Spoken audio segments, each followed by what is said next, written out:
वक्फ board संशोधन अधिनियम को लेकर विवाद गहराता चला जा रहा है। एक तरफ जहां संसद में बिल पास नहीं हो पाया और जेसीपी में उसे भेज दिया गया, तो इन विवाद को लेकर लगातार बयानबाजियां भी सामने आ रही हैं। और इस समय हम सहारनपुर के बेहट में मौजूद हैं और जानते हैं कि मुस्लिमों की इस कानून को लेकर क्या राय है, और सीधे उन्हीं से जानते हैं। कुछ लोग हमारे साथ मौजूद हैं। सर, क्या नाम है आपका? मोहम्मद साजिद। साजिद साहब, लगातार बेतुकी बयानबाजी की जा रही हैं, तो क्या इससे समाधान निकलेगा या संसद से? संसद से। जो चीज़ कोई आदमी वक्फ करता है उसका मतलब ये होता है कि अपनी मिल्कियत से उसको निकाल कर अल्लाह की रज़ा के लिए जिन लोगों के लिए वक्फ करना चाहता है उसका फ़ायदा उनको पहुंचाना चाहता है। वक्फ एक ऐसी चीज़ है कि आदमी ने जब वो चीज़ वक्फ कर दी उसकी मिल्कियत से निकल चुकी है, उसका कोई मालिक नहीं, मालिक सिर्फ अल्लाह होंगे। लेकिन इतना है कि जिन लोगों के नाम पर उसने वक्फ किया है वो लोग उस चीज़ से फ़ायदा उठा सकते हैं। अगर उस किस्म के लोग ख़त्म हो जाएं, वो सिर्फ मिल्कियत अल्लाह ताला की मानी जाती है। फिर उस जैसे लोगों पर उनको उसकी आमदनी खर्च की जाती है। इस सिलसिले में वक्फ बोर्ड और जो लोग उसके निगरान बनाए जाते हैं वो सिर्फ एक निगरान की हैसियत से होते हैं, बाकी मालिक वो भी नहीं होते, मालिक उसके अल्लाह ताला होते हैं। और कोई भी चीज़ हो, बयानबाजी से कुछ हल नहीं होता है, हकीकत उसकी जाननी चाहिए। पहले हकीकत से ताल्लुक़ कायम किया जाए, उसके बारे में सही मालूमात की जाए, मालूमात होने के बाद फिर जो उसका सही हल हो उस हल को सामने रखा जाए, उसके मुताबिक काम किया जाए। मौलाना कल्बे जवाद साहब का एक बयान सामने आया है। उन्होंने बताया है कि ये अल्लाह की संपत्ति है और इसका वक्फ बोर्ड सिर्फ एक बाहैसियत चौकीदार होता है। लेकिन दूसरी तरफ कहा गया है कि मंदिरों की अगर संपत्ति जो है लोगों में बांट दी जाए तो लोगों की गरीबी मिट जाएगी।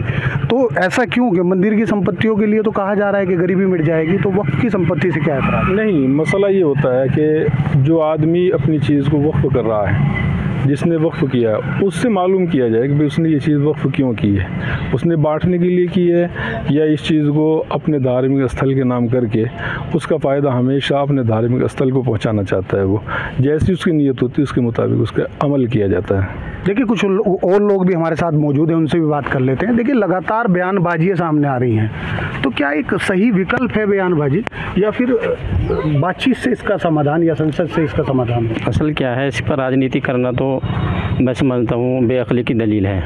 क्योंकि वक्फ जो है ना वो मुसलमान करता है, और मुसलमान जब वक्फ करता है वो अल्लाह की रज़ा के लिए करता है, अल्लाह के नाम करता है, जिसका उसको सवाब मिलता रहे और जो है ना जो गरीब गुरबा है उसको इसका फ़ायदा पहुंचता रहे।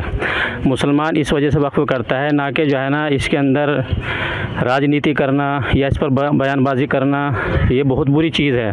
और जिस तरीके से जो है ना हमारी मतलब जो है ना वक्फ की जो ज़मीनों के ऊपर जो है ना जो अभी विवाद चल रहा, संसद में चल रहा है जो मामला, या मोदी जी ने उठाया या किसी ने भी उठाया, ये गलत है। क्योंकि मुसलमानों की हर तरह से जो है ना वो मतलब जो है ना उसको जलालत की निगाह से देख भी रहे हैं और जलील कर भी रहे हैं, ताकि मुसलमान जो है ना कमज़ोर हो, किसी भी तरह से हो, ये वक्फ की ज़मीन भी छीनी जावे। और भी जो है ना जितने भी मतलब मदारिस है, मसाजिद, उनके ऊपर इनकी निगाह है वो सारी की सारी गलत है। ये जो है ना मुसलमानों ने वक्फ कर रखी है अल्लाह के लिए, और ये अल्लाह ही के लिए रहेगी। अगर जो है ना कोई आदमी इसके अंदर संशोधन करता है तो वो गलत बात है, और जो है ना उसका खमियाजा उसको जो है ना जो गुनाह है उसको मिलेगा जो इसके अंदर संशोधन कर रहा है। और अल्लाह रब्बुल इज़्ज़त से दुआ यही है कि जो इसके अंदर जो है राजनीति कर रहे हैं, अल्लाह रब्बुल इज़्ज़त उसे इस मुल्क से जो है ना दूर कर देवे जाए ना।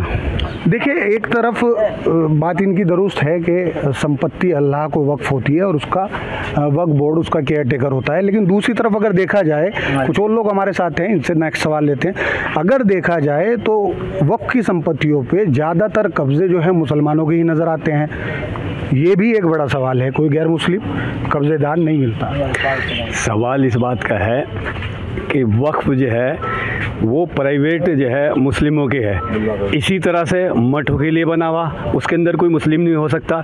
इसीलिए और इसके अलावा जो क्रिश्चियन का है चर्च बोर्ड बना हुआ, उसमें कोई और नहीं हो सकता है, सिर्फ ईसाई हो सकते हैं। और सिखों का जो बना हुआ है उसमें सिर्फ ये जो वक्फ है ये सिर्फ मुस्लिमों के लिए, मुस्लिमों का है। हाँ, अगर प्राइवेट वक्फ की संपत्ति कब्जाई भी है, वक्फ की संपत्ति पे किसी ने कब्जा कर रखा तो उसे छुटवाया जाए। इसे सरकार क्या चाह रही, सरकार ये चाह रही कि इस पर जो है पूरी तरह से अपने अंडर में ले गए इसे खुर्द-बुर्द किया जाए और इस पर कब्जा करा जाए। लेकिन सवाल बिल्कुल अभी बना हुआ है, देखिए खुर्द-बुर्द किया जाए तो ज़्यादातर प्रॉपर्टियों में देखने को आता है कि कुछ मौलाना या संस्था से जुड़े हुए आदमी ही लगातार इस पे काबिज बने रहते हैं, कब्जा किए रहते हैं। गैर मुस्लिम इसमें कहीं ज़्यादातर नज़र नहीं आता। तो बड़ा सवाल है कब्जा जो जिनका किया हुआ है, जो वहाँ पे शुरू से रह रहे हैं या उनके कब्जे में है, तो वो वक्फ बोर्ड में उनके नाम रजिस्टर्ड है, उनके नाम समिति बनी हुई है तो उसमें रजिस्टर्ड है वो। अब सरकार ये चाह रही कि इन लोगों से छीन के जो है इसको डीएम के अधिकार में दे दी जाए। हमारा सहारनपुर डीएम के अधिकार में आ गया, सरकार के अधिकार में आ गया, तो जो इन लोगों की मुदाखलत है वो ख़त्म हो जाएगी।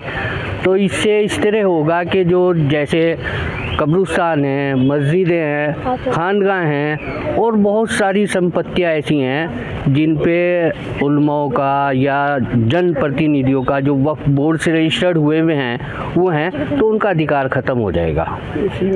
हम तो ये चाहते हैं कि जो भी है जैसे चला रहा उसी तरह चलता रहे। बिल संशोधन क्या ज़रूरत है चलाने की? ऐसा नहीं है कि संपत्ति को जो है ये आरोप लग रहे हैं कि मुसलमान बेच रहे हैं या खुर्द-बुर्द कर रहे हैं, ऐसा नहीं है, कहीं खुर्द-बुर्द नहीं है। कमेटी बनी हुई है, कमेटी जैसे फैसले लेती है, जो रजिस्टर्ड कमेटी है। हाँ, डिस्प्यूट होता है कमेटी में, कभी कभी ऐसा हो जाता है जो मैनेजमेंट है, अदर सदस्य हैं, उनमें डिस्प्यूट हो जाता है, उसमें दो जगह डिवाइड हो जाते हैं, लेकिन फैसले वो कोर्ट करती है, कोर्ट में चले जाते हैं केस, उसके बाद वो जज होके जो भी फैसला आता है वो ठीक हो जाता है उसमें। तो मैं तो अपनी राय इसी लूँगा और सरकार से मांग करूँगा कि इसको जो है बिल को ना पारित किया जाए और ना ही इसमें कोई संशोधन किया जाए। देखिए, वही एक और बड़ा सवाल है कि मंदिरों की संपत्ति में हमेशा सब लोगों की निगाह रहती है। कहा जाता है कि मंदिरों की संपत्ति को दान कर दिया जाए तो सब जो है अमीर हो जाएंगे। तो ऐसा क्यों है कि मंदिरों की संपत्ति पे क्यों नज़र? वक्फ भी तो फिर संपत्ति है ना। अरे भाई, मैं कह रहा हूँ कि ये हमारा मजहबी इंटरनल मामला है, इसी में मदाखलत क्यों दी जा रही है? सिर्फ टारगेट मुसलमान के नाम पर वक्फ को क्यों किया जा रहा है? यहाँ मंदिर का भी तो मंदिर के लिए नहीं है वक्फ। ये वक्फ की जो फिलहाल संपत्ति, वक्फ की जो है बिल जो है सिर्फ वक्फ को लेके ले जा रहा, कोई मठों के लिए थोड़ी आ रहा बिल, या कोई गुरुद्वारों के लिए थोड़ी आ रहा, या फिर क्रिश्चियन बोर्ड या चर्चों के लिए थोड़ी आ रहा। आप ये तो सिर्फ टारगेट इसलिए कि मुसलमान को ही, और हमारे बुजुर्गों ने ये जो संपत्ति वक्फ का मतलब है कि दान की हुई है, ये इसीलिए कि आने वाले टाइम में ये इनके काम आ सके, उनके काम आ रही हो। ये इसके अंदर गवर्नमेंट अपना इंटरफेयर करके सीधी बात यह है कि वो इन पर अपना कब्जा करना चाहते हैं और कोई बात नहीं है। सियासी चौक में एक बार फिर हम उस मुद्दे को लेकर आ गए हैं जिसको लेकर के कहीं ना कहीं अभी भी अगर कहा जाए तो मुद्दा हटा नहीं है। क्या वक्फ बोर्ड के जो संशोधन है वो ठीक हैं? कलवे जब्बात कहते हैं कि ये सरासर गलत है, और सबसे बड़ी बात ये है कि अगर मंदिर के सोने को निकाल करके आम लोगों को दिया जाए तो गरीबी दूर हो सकती है। तो इस तरह के बयानों के बीच में हम यहाँ पर आ गए हैं कि वक्फ बोर्ड के संशोधन को लेकर के क्या ये माने कि ये सही है या फिर गलत है। जब्बात साहब जो कह रहे हैं कि ना इसे मस्जिद से लेना है, ना ईदगाह से, ना कब्रिस्तान से, ये एक संस्था है, सिर्फ उतने तक जोड़ करके ही रखें तो बेहतर है। दूसरी बात वो ये भी कहते हैं कि मंदिरों से अगर सोने चांदी निकाल दें तो यहाँ पर गरीब जो है और बेहतर ज़िंदगी जी लेंगे। वक्फ अधिनियम में जो संशोधन प्रपोज किया गया है यह बिल्कुल गैर संवैधानिक है, क्योंकि जो वक्फ संपत्तियां हैं, वक्फ संपत्तियों का एक्चुअली में किसी ने ये समझने की कोशिश नहीं करी गई कि वक्फ संपत्तियों का इस्तेमाल कैसे होता है। पुराने ज़माने में लोग अपने जो रईस ज़मींदार होते थे वो अपनी संपत्ति धार्मिक कार्य के लिए, शिक्षण कार्य के लिए और भी कार्यों के लिए अपनी संपत्तियां दान कर देते थे, वक्फ के स्वरूप दान कर देते थे ताकि वो संरक्षित रहें और उनका इस्तेमाल नहीं। इसे जो धार्मिक उससे जोड़ा जा रहा है, मस्जिद से, ईदगाह से, कब्रिस्तान से, तो क्या ये सिर्फ वक्फ बोर्ड तक माने या फिर जो धर्म का इसमें एंगल लाया जा रहा है ये सिर्फ वक्फ बोर्ड तक है। उसका एक मुतवल्ली होता है, मुतवल्ली जो होता है उसका इंचार्ज होता है, वो मालिक नहीं होता। तो क्या बोर्ड को पारदर्शी बनाया जा रहा है? बोर्ड पे रही है ना, आप जानकार हैं, बोर्ड के पीछे के उसमें बात पे क्यों जा रहे हैं? बोर्ड तक रही है, बोर्ड को शायद ट्रांसपेरेंसी में लाया जा रहा है, उसे ट्रांसपेरेंट बनाया जा रहा है। नहीं, ऐसा नहीं है। बोर्ड पहले से कलवे जब्बात साहब की बातों से बिल्कुल पहले से ट्रांसपेरेंट है बोर्ड। वक्फ बोर्ड में कोई नॉन ट्रांसपेरेंसी वाली बात नहीं ना। वो मंदिरों के अगर सोने चांदी निकाल लिए जाए तो उनका पॉइंट ऑफ व्यू होगा, वो हमारा पॉइंट ऑफ व्यू नहीं हो सकता है। देखिए, किसी के धर्म में इंटरफेयर करना नहीं चाहिए किसी अन्य व्यक्ति को। अच्छा, हाँ। थोड़ा आपसे बात कर ले, हालांकि आपने मना किया था, लेकिन आपका क्या कहना है? ये केवल सियासी मसला है और इसमें कुछ नहीं है। मेरा केवल इतना ही कहना है, ये केवल राजनीति है, जो राजनीति चलाई जा रही है वही राजनीति है और कुछ नहीं है। ना किसी का इसका बनना है, ना किसी का बिगड़ना है। कोई मकसद नहीं, बेमकसद। जब्बात साहब की बात कर ले, कोई मकसद नहीं है। बोर्ड अपना काम कर रहा है, अपना काम कर रहा है। ऐसे करके कई लोग छेड़े गए हैं, पर उससे कोई लाभ नहीं है। ये केवल राजनीति है, राजनीति के सिवाय इसके कुछ भी नहीं है। टेक्निकल बातों को तो आप और अच्छी तरह समझते हैं। स्ट्रक्चर को लेकर के बात हुई है, सेंट्रल पोर्टल की लेकर के बात हुई है, और वक्फ की ज़मीन इतनी ज़्यादा है, उसके एवज में उसका रिटर्न इतना नहीं है, और इस तरह के जो धार्मिक गुरु बोल दे रहे हैं। नहीं, उस पर देखिए, ये एक बात तो मानने वाली है। वक्फ की, वक्फ बोर्ड की बहुत सारी संपत्तियां ऐसी हैं जिस पे अवैध कब्जे हो रखे हैं और उनका जो रेंट है वो किराया कम आ रहा है, उतना किराया नहीं आ रहा जितना आना चाहिए था। बहुत क्रीम प्रॉपर्टीज़ हैं, लखनऊ में भी हैं, पूरे इंडिया में बहुत क्रीम प्रॉपर्टीज़ हैं वक्फ की, जो कि लोगों को बहुत कम दामों पे रेंट पे दी गई हैं। जो लोग रहते हैं उसमें, उनसे प्रॉपर जो डिस्ट्रिक्ट मजिस्ट्रेट का एक अधिनियम होता है कि रेंट कंट्रोल का, कि उसके अकॉर्डिंगली रेंट मिलना चाहिए, वो नहीं मिल रहा है। मतलब आप इस बात को मतलब मानते हैं कि रेवेन्यू कलेक्शन वो कहीं ना कहीं कम है, बेहद कम है, और बेहतर अपलिफ्ट हो सकता है? बिल्कुल हो सकता है। अकॉर्डिंग टू डिस्ट्रिक्ट मजिस्ट्रेट जो रेंट कंट्रोल एक्ट है, अगर उसके अकॉर्डिंगली वसूला जाएगा तो बिल्कुल हो सकता है। और उस वक्फ जो वक्फ बनाया गया, उस वक्फ को इसकी वो मिलेगी, इसका फ़ायदा मिलेगा, उससे इसको मजबूती मिलेगी। वक्फ के अपने कर्मचारी होते हैं, वक्फ बोर्ड के बाद भी वक्फ होता है, जो एक कमेटी होती है, कमेटी अपने कर्मचारी रखती है, अपने कर्मचारियों को सैलरी नहीं दे पाती है। ठीक बात है। ऐसा यहाँ यूपी में भी है? ये बिल्कुल है। कह रहे हैं कि 22 महीनों से मैं तनख्वाह नहीं मिल पाती है। कहाँ, जब इनकम रहेगी नहीं तो तनख्वाह मिलेगी कहाँ से? तो ऐसे लोग भी विरोध करते हैं, जब नई व्यवस्था आ रही है उनके रेवेन्यू को बढ़ाया जाए। तो इसके लिए पहले आप पब्लिक डोमेन पे उसको डालिए और पब्लिक से उसका व्यू ले लीजिए। हमारी ये सलाह है भारत सरकार को कि इसको पब्लिक डोमेन पे आना चाहिए, और जो वक्फ से संबंधित लोग हैं, जो संस्थाएं हैं हमारे यहाँ, इंडिविजुअल धर्म पे तो आप नहीं बात करते, पर जिस तरह से बात कह दी जवाद साहब ने, क्या इस तरह की बात नहीं? कि हम अपने धर्म की बात कर सकते हैं, हम लीगल पॉइंट रख सकते हैं। धर्म की बात करने के लिए हमारे धार्मिक गुरु हैं, अगर उन्होंने कुछ कहा है वो उनका पॉइंट ऑफ व्यू हो सकता है। सियासी चौक के इस अलग अलग हिस्सों में हम एक आम लोगों से जानना चाह रहे हैं कि आखिर वक्फ बोर्ड के जो संशोधन बिल की बात हो रही है तो उसमें गलत क्या है, और किसी को सही लग रहा है तो सही क्यों है, और कलवे जब्बात का जो बयान है, जिस तरीके से उन्होंने बयान दिया है, उसका क्या अर्थ निकाला जाए, क्या मायने निकाला जाए। आप सब लोगों ने सब कुछ देखा, सुना, बयान को भी, और जो वक्फ बोर्ड के संशोधन बिल के उसकी बारीकियां भी। क्या लगता है, ज़रूरत थी, नहीं ज़रूरत थी? बयान जो इस तरह के आ रहे हैं आने चाहिए? उसके बाद जो मुस्लिम वक्फ बोर्ड का जो पूरा मुद्दा है, आज से करीबन मुझे लगता है 20 के समय पे जो कांग्रेस की सरकार में, मुझे कंफर्म नहीं पता है, लेकिन जो देश में एक दाग दिया गया मुस्लिम वक्फ बोर्ड के नाम पे, आज अगर उस कलंक को हटाया जा रहा है तो हम लोग इसका स्वागत करते हैं।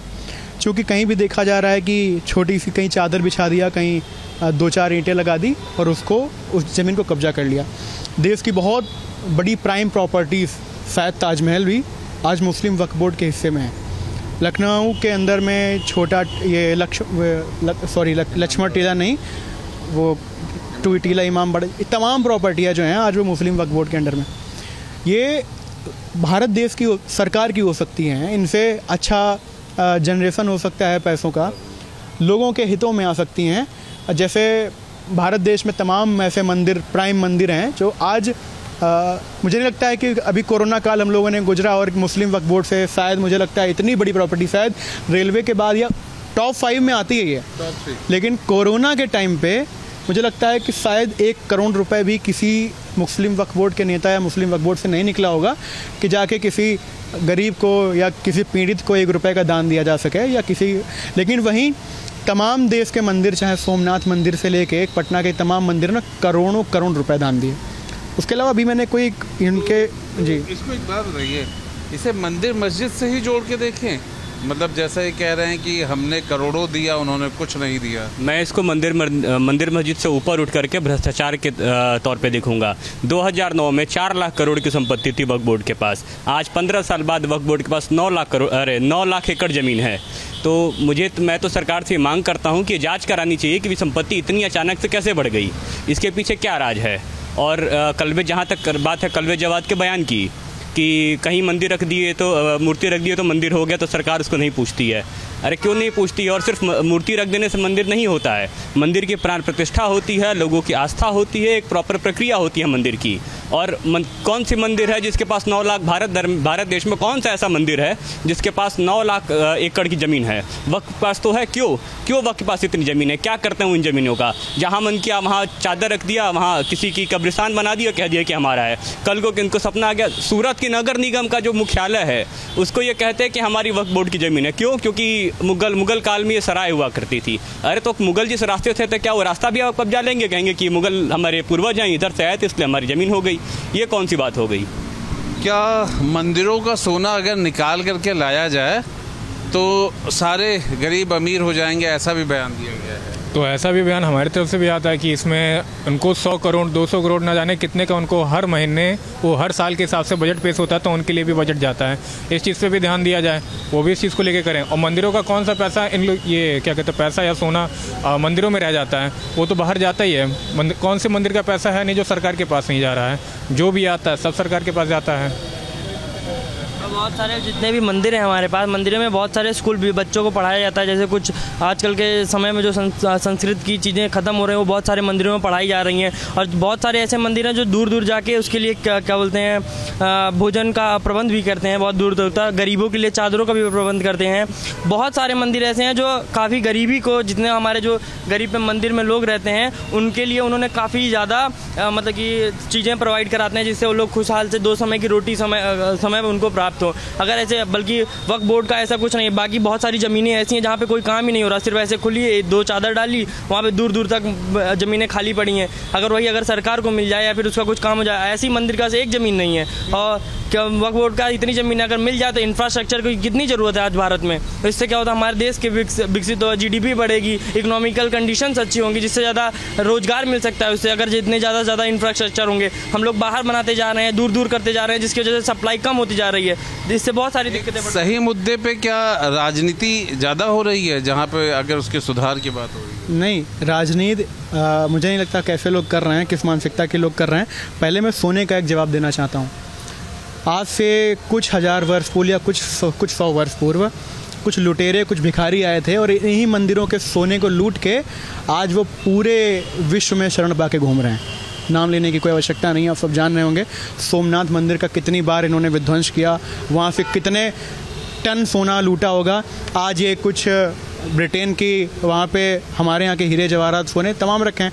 तो हमारे देश की चीज़ों ने, हमारे देश की संपदा ने सदैव इन छोटे छोटे मानसिकता के लोगों को पोषण देने का काम किया है, पालने का काम किया है। आज उसी सोने की जब बात चलती है तो मैं तमाम ऐसे एग्जाम्पल गिना देना चाहता हूँ। पटना का हनुमान मंदिर आज कैंसर जैसे तमाम अस्पताल चला रहा है। ऐसे तमाम हमारे जगन्नाथ मंदिर में तमाम ऐसे प्रसाद बढ़ते हैं जहाँ से लाखों लोग, हज़ारों लोग डेली का खाना खाते हैं।